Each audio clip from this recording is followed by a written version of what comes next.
22절 말씀 같이 한번 2절 같이 한번 읽겠습니다. 시작.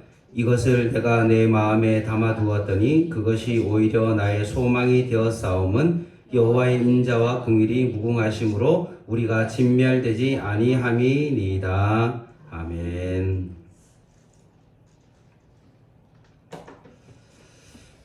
지난번에 예레미야를 봤습니다. 그 선지자의 별명이 뭐였습니까?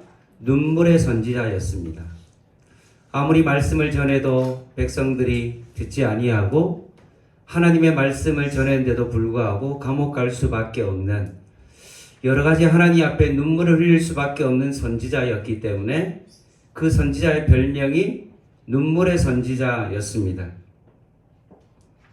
그런데 예레미야가 단지 그냥 눈물의 선지자로서 끝나는 것이 아니라 제가 여러분에게 말씀드렸던 것처럼 오히려 눈물의 선지자이기도 하지만 한편으로는 그 선지자는 소망의 선지자였다라고 제가 말씀드렸습니다. 이사야는 새 하늘과 새 땅으로 마무리되어지지만 예레미야는 새 언약으로 마무리되어지며 예레미야가 다시 한번 아나돗의 밭을 구입함으로 말미암아 하나님께서 반드시 이 땅으로 돌아오게 할 것이다라는 그런 소망을 가지고 그 밭을 샀던 것처럼 예레미야는 눈물의 선지자이기도 하지만 오히려 하나님의 언약을 굳게 붙잡은 그런 소망의 선지자였다. 믿음으로 밭을 살 수 있는 그런 선지자였다라고 제가 그렇게 말씀을 드렸습니다. 자, 오늘은 이제 연결해서 예레미야 애가 말씀을 한번 보도록 하겠습니다. 제목에서도 느껴지는 것처럼 애가 슬픔의 선지서입니다. 그럼에도 불구하고 오늘 이 본문의 제목을 이렇게 한번 적으려고 합니다. 보이십니까? 제목 같이 한번 읽어볼게요. 시작. 멸망의 슬픔과 회복의 강구이라고 제가 이름을 붙였습니다. 예레미야 애가니까 멸망의 슬픔이죠. 근데 이 슬픈 장면이 계속 거기에 멈추는 것이 아니라 다시 거기에서 뭘 하고 있습니까? 회복을 강구하고 있다는 것입니다. 총 예레미야는 5장으로 되어 있죠. 간단하게 설명드리고 난 다음에 한 장 한 장 그렇게 설명드리도록 하겠습니다. 1장은 뭡니까? 멸망이 일어난 뭐죠? 현실입니다. 그러면 그 멸망이 일어난 그 현실만 깨닫는 것이 아니라 2장에 가서는 왜 멸망한 이유가 뭘까? 거기에 대한 원인을 파악하는 겁니다. 멸망했던 그 원인이 무엇인가를 파악하는 게 2장이고요. 그럼 원인을 파악했으면 어떻게 해야 됩니까? 3장에 다시 하나님께 소망을 가지게 되어집니다. 우리의 무능으로 말미암아 이런 일이 벌어졌다면 사실 이것은 회복이 불가능하죠. 우리가 무능했기 때문에 이런 일이 일어나면 절대로 이 일은 회복될 가능성이 없는 겁니다. 근데 이 무능이, 이 심판이, 이 멸망이 우리의 무능으로 되어지는 것이 아니라 오히려 이것이 하나님의 관계에서 틀어졌기 때문에 이런 멸망이 왔기 때문에 어떠해야 됩니까? 내가 다시 하나님과의 관계를 회복하면 어떻게 되어집니까? 이 멸망에서 돌아올 수 있게 되어진다 라는 것을 말하는 것이 바로 3장입니다. 그럼 어떻게 돌아올 수 있습니까? 4장에 나오죠. 회개를 촉구하는 겁니다. 다시 한번 하나님께서 우리의 주인됨을, 주권을 인정하고 하나님께로 돌아오는 겁니다. 그러면 5장이 어떻게 되어진다는 거죠? 다시 한번 하나님께서 우리를 회복해 주신다라고 그렇게 되어 있습니다. 그래서 5가지의 주제가 나오죠. 현실, 원인, 소망, 회개, 회복. 요 5개가 예레미야 5장의 전체적인 내용입니다. 자, 그러면 다시 구체적으로 한 장 한 장 좀 살펴보도록 하겠습니다.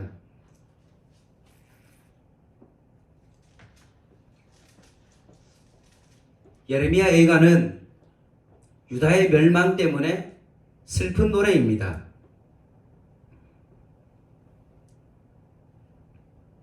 사실은 우리 인류가 본질적으로 하나님을 반역해서 멸망할 수밖에 없다는 그 아픈 우리의 본성을 보여준다는 면에서는 사실 예레미야 예가는 슬픈 것입니다.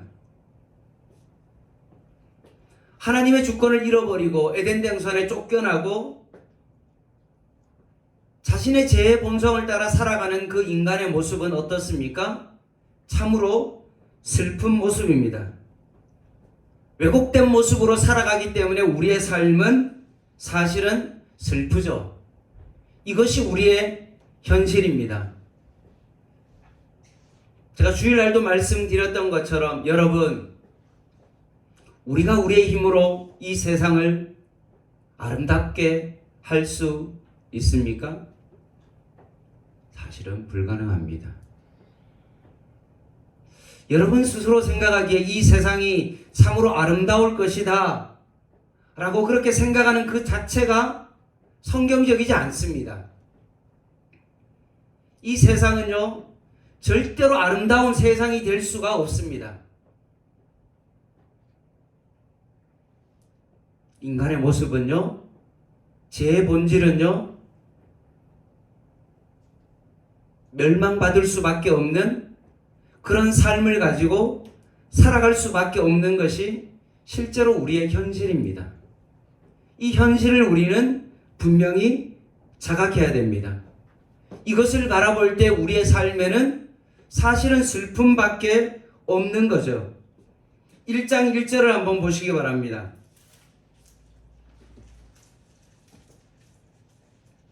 1장 1절,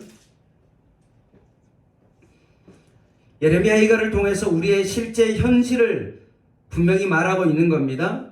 1절입니다. 1장 1절 같이 한번 읽어보겠습니다. 시작. 슬프다 이 성이여, 전에는 사람들이 많더니 이제는 어찌 그리 적막하게 앉았는고, 전에는 열국 중에 크던 자가 이제는 가부같이 되었고, 전에는 열방 중에 공주였던 자가 이제는 강제요동을 하는 자가 되었도다 라고 되어 있습니다.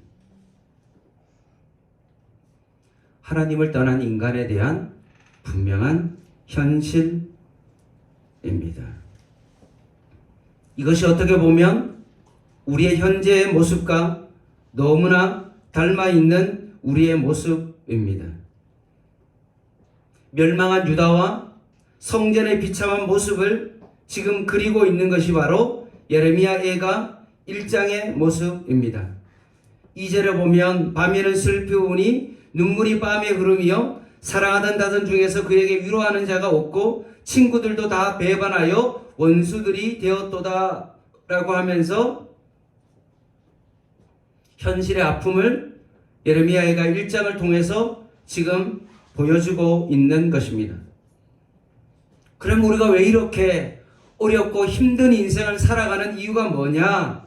고통의 원인이 뭐냐? 그것은 바로 우리의 죄 때문에 하나님께서 우리를 징계하셨다라는 말씀입니다. 2장 3절 한번 볼까요? 같이 한번 읽어보겠습니다. 2장 3절 시작. 맹렬한 진노로 이스라엘의 모든 뿔을 자르셨으며 원수 앞에서 그의 오른손을 뒤로 거두어 들이시고 맹렬한 불이 사방으로 불사른같이 야곱을 불사르셨도다 라고 말씀하고 있습니다. 맹렬한 진노로 이스라엘의 모든 뿔을 어떻게 해요? 잘랐다. 그래서 맹렬한 불의 원인이 어디에 있습니까? 결국 이스라엘의 죄악으로 인하여 이렇게 맹렬한 불 가운데 진노 가운데 모든 뿔이 잘려지는 그런 것을 우리가 지금 당하고 있다라고 말씀합니다. 그러면서 3장에 오히려 여기에 소망이 있다라고 말씀합니다.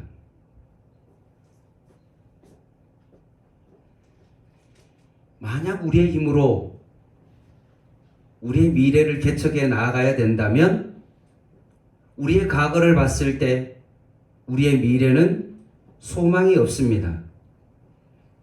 과거에도 실패했는데 앞으로 우리가 성공할 가능성이 있습니까? 그것은 없습니다. 우리가 하나님의 징계를 맞아서 이렇게 슬픈 현실을 당하고 있다는 것을 그들이 깨닫고, 아, 내가 이런 것들 때문에 내가 잘못했구나 라고 깨닫는 순간 오히려 그때에 뭐가 있는 겁니까? 거기에 소망이 있는 겁니다. 우리의 능력이 부족해서 이렇게 되었다 라고 그러면 사실 우리의 능력이 새롭게 생기는 것도 아니고 우리의 능력으로 새롭게 무엇을 변화시킨다는 것은 사실은 불가능한 것입니다. 근데 우리가 이렇게 된 원인이 하나님으로 관계 속에서 우리가 하나님으로부터 징계를 받았기 때문에 현재 우리가 맹렬한 진노 가운데 이렇게 되었다라는 것을 깨닫는 그 순간 그들의 마음 가운데 2장을 통과하면서 3장으로 들어오면서 뭐가 생기는 겁니까? 우리의 마음 가운데 다시 소망이 생기는 겁니다. 아, 그렇구나. 내가 하나님과의 관계를 다시 회복하면 회복될 수 있겠구나 라는 어떤 그런 소망이 우리의 마음 가운데 생기는 것입니다. 하나님께서 우리를 단지 징계하시기 위하여 하나님께서 우리를 멸망시키는 것이 아니라 우리를 돌아오기 위하여 하나님께서 징계하셨다는 사실을 깨닫는 순간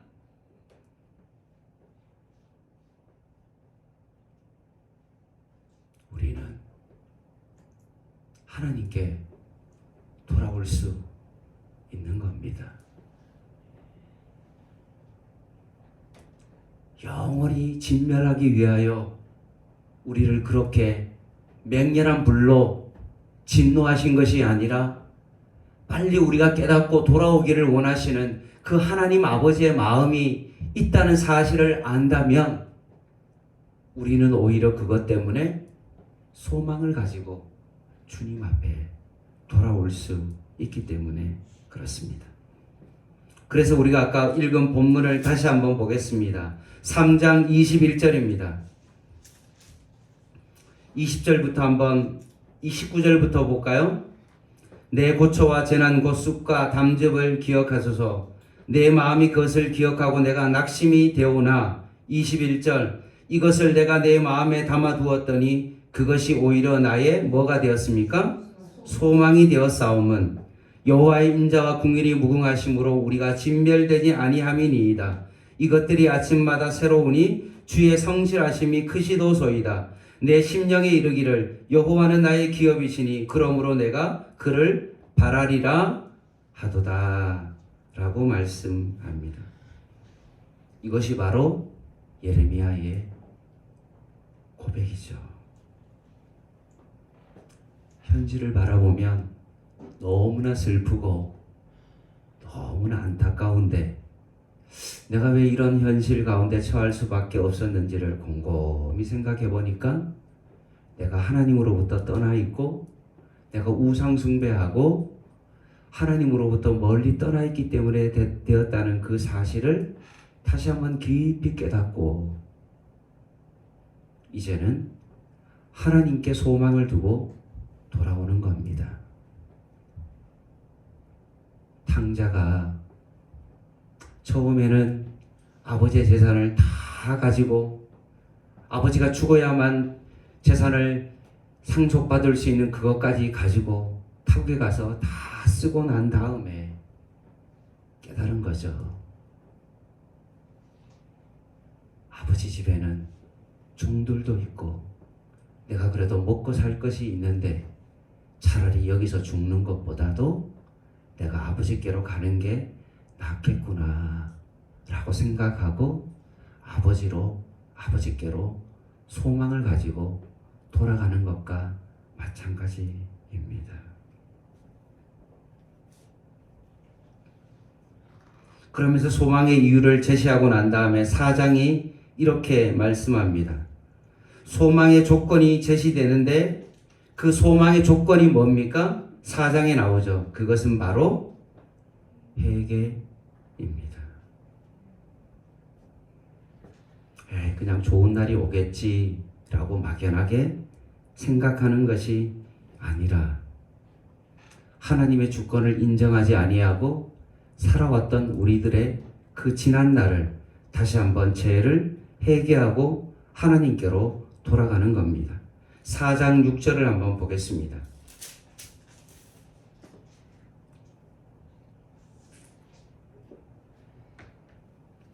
같이 한번 읽어보겠습니다. 시작. 전에 소돔이 사람의 손을 대지 아니하였는데도 순식간에 무너지더니 이제는 딸 내 백성의 죄가 소돔의 죄악보다 무겁도다.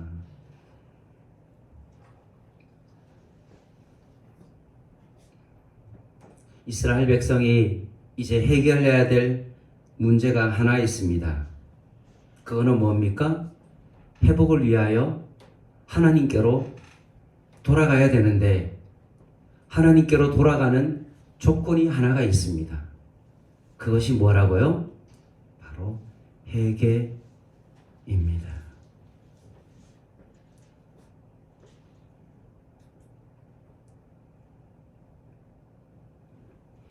하나님의 백성이 얼마나 타락했으면 소돔과 고모라보다 너희들이 더 심하다라고까지 말씀하셨습니다.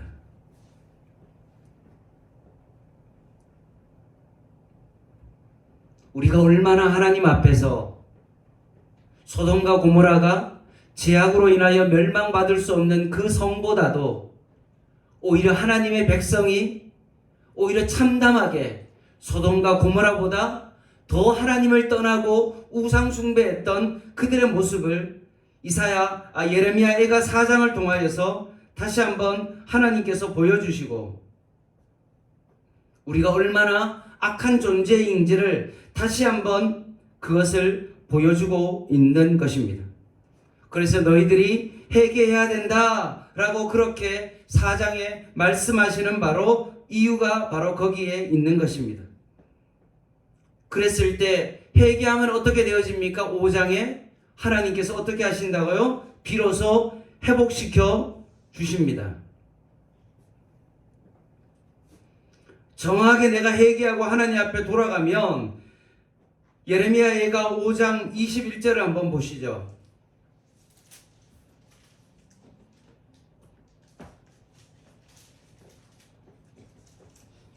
같이 한번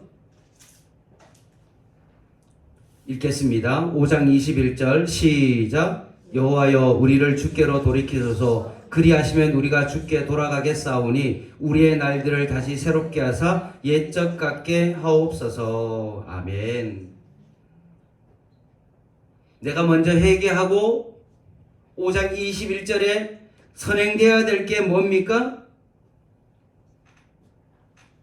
하나님께로 돌아가는 것.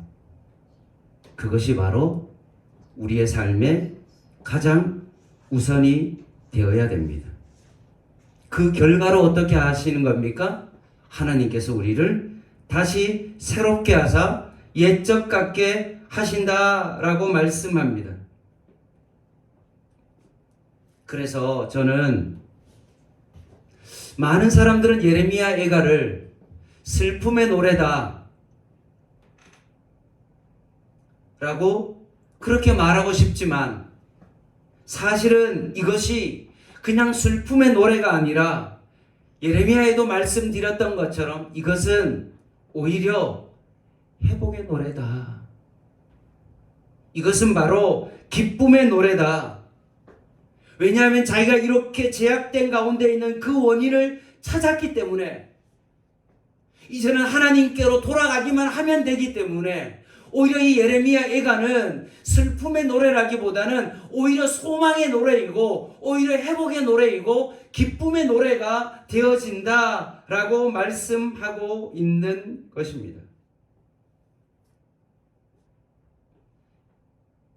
이제는 제대로 하나님께로 돌아가서 진정한 하나님의 평안을 누릴 수 있는 기회가 찾아왔기 때문에 그렇습니다. 둘째 아들이 방탕하게 세상 가운데 그렇게 살아가는 그런 안 좋은 이야기가 아니라 오히려 그 둘째 아들이 아버지의 품으로 가서 정말로 다시는 그런 죄를 범하지 않도록 하나님께서 그 아들을 회복시켜 주시는 것처럼 오히려 이 예레미야 애가는 오히려 우리에게 있어서 회복의 노래고 기쁨의 노래가 된다 라고 말씀하십니다.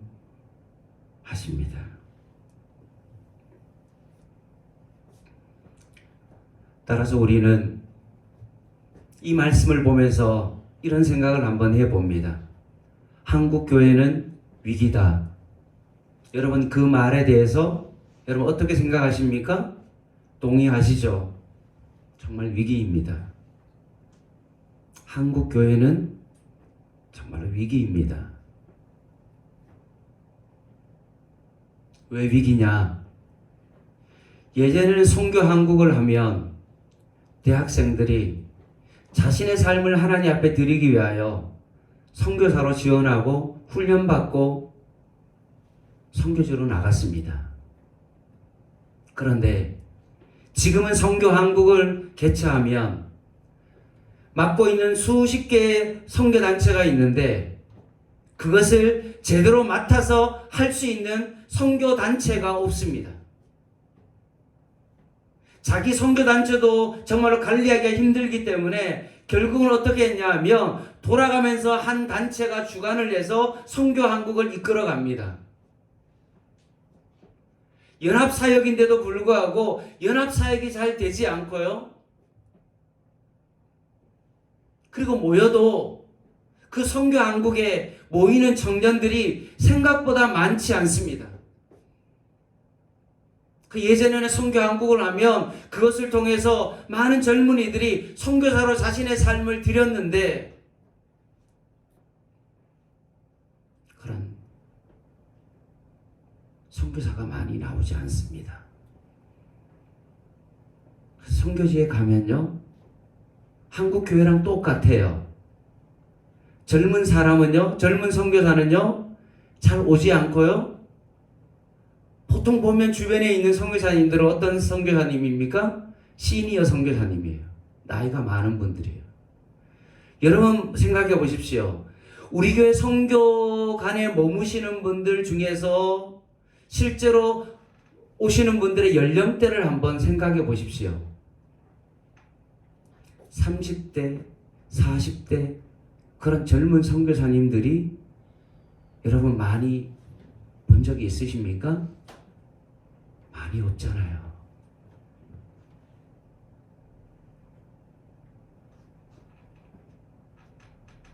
신학교도 많이 젊은 사람들이 안 가고 그러니 한국교회는 위기다라고 하는 말이 사실 맞는 겁니다.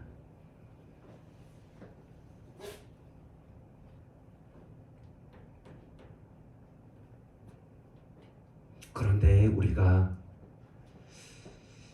여기에만 멈추지 아니하고 하나님께서 왜 한국교회가 이렇게 정체가 되어지고 자꾸 성도가 떠나가고 선교사는 나가지 아니하고 이제는 젊은 사람들이 교회에 나오지 아니하며 주변 사람들에게 예수 믿는다는 이야기를 마음 놓고 할 수 없는 어떤 그런 위기 가운데 있지만 이런 상황을 바라보면서 우리가 이것을 보면서 단지 그것 때문에 우리가 슬퍼만 하고 힘들어만 해야 되냐? 오늘 예레미야 애가는 위기인 것은 분명하지만 하나님께서 한국교회를 이렇게 하신 데에는 분명한 하나님의 뜻이 있고 이것을 통해서 한국교회가 이렇게 된 원인을 찾아야 된다는 겁니다. 왜 이렇게 됐을까?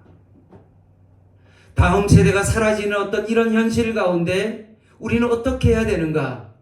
그 원인이 어디에 있을까? 그 원인이 어디에 있습니까? 한국교회가 소돔과 고모라보다 더 악을 행하고 하나님의 말씀 가운데 한국교회가 서지 아니하고 주님 앞에 빨리 돌아오는 것 외에는 아무런 소망이 없기 때문에 오히려 한국교회 위기를 바라보면서 우리는 오히려 하나님께 회개하고 돌아가야 된다 라는 사실을 다시 한번 깨닫게 되는 거죠. 사랑하는 성도 여러분, 한국교회가 능력이 없어서 이렇게 되었을까요? 타고난 설교자가 없었기 때문에 한국교회가 이렇게 되었을까요? 만약에 능력이 없어서 한국교회가 이렇게 되었다면 한국교회는 다시 일어날 소망이 전혀 없는 겁니다.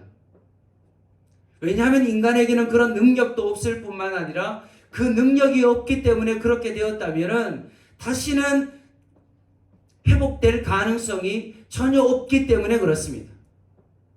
그런데 만약에 그 원인이 우리가 하나님께로부터 멀어져 있고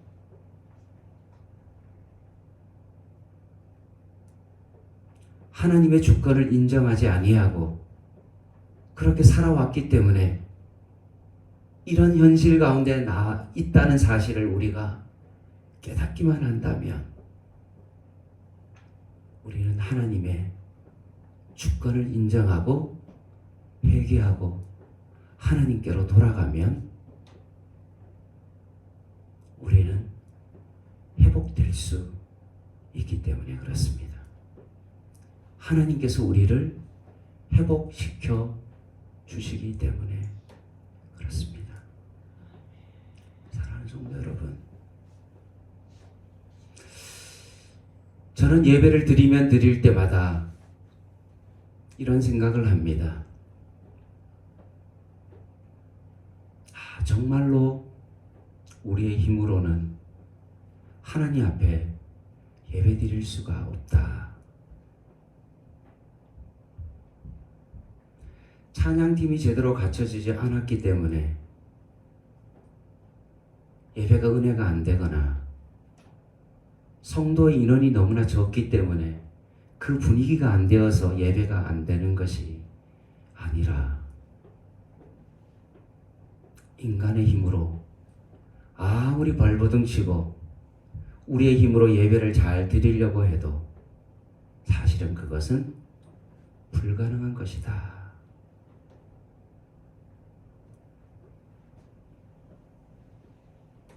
유일한 방법은 우리의 힘으로는 절대로 예배를 잘 드릴 수가 없고 하나님의 은혜가 아니고서는 우리가 예배를 드릴 수가 없다는 것입니다.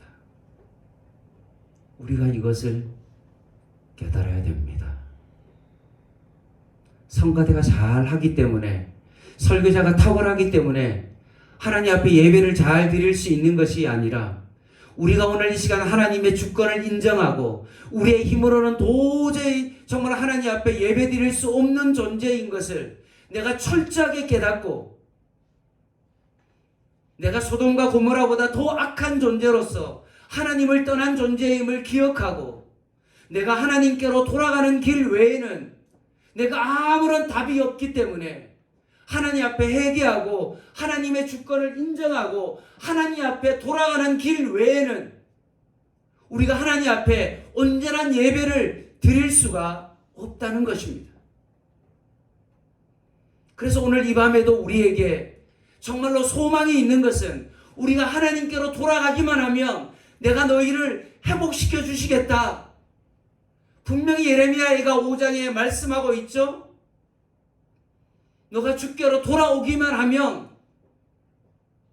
내가 너를 새롭게 해주시겠다 라고 말씀하십니다.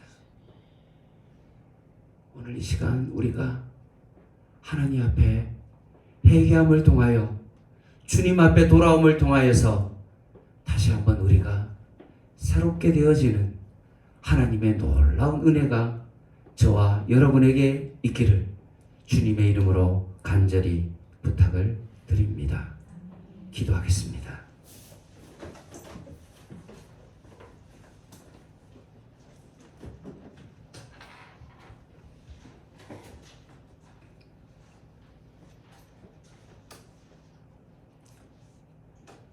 하나님 아버지,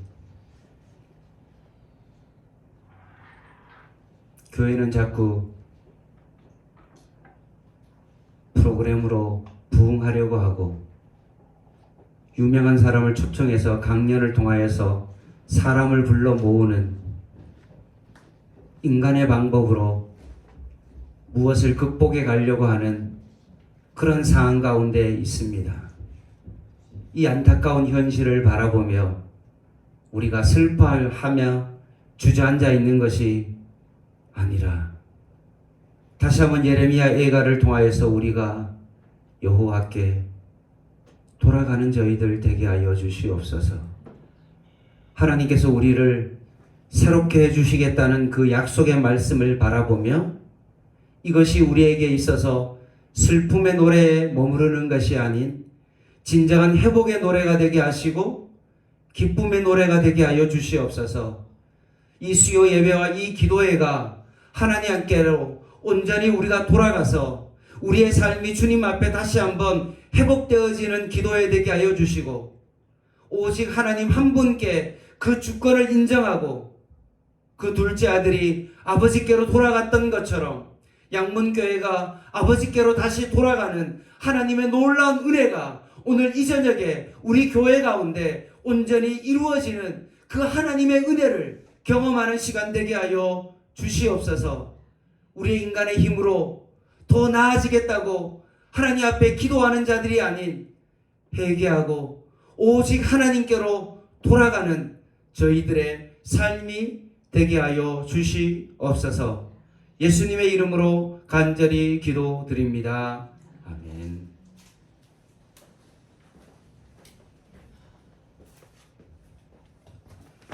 찬양하도록 하겠습니다. 주 네임을